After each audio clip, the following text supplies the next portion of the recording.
ఏమమ్మా కుష్బమ్మ సిగ్గు శరంలో వచ్చి ఏమన్నారేమమ్మా ఇంటి పక్క నుండి రేస్మక్క నేపు నీ సంసారం ఇట్లా ఊకుంటావా చెప్పే చెప్పే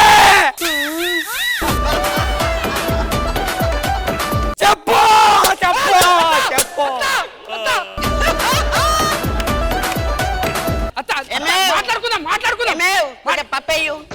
కొంచెం పప్పేయ్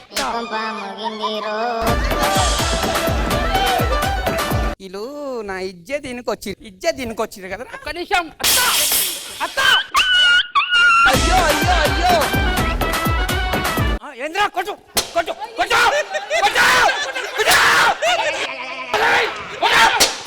అమ్మా జ్వరం ఉంటే చచ్చిపోతుంటరా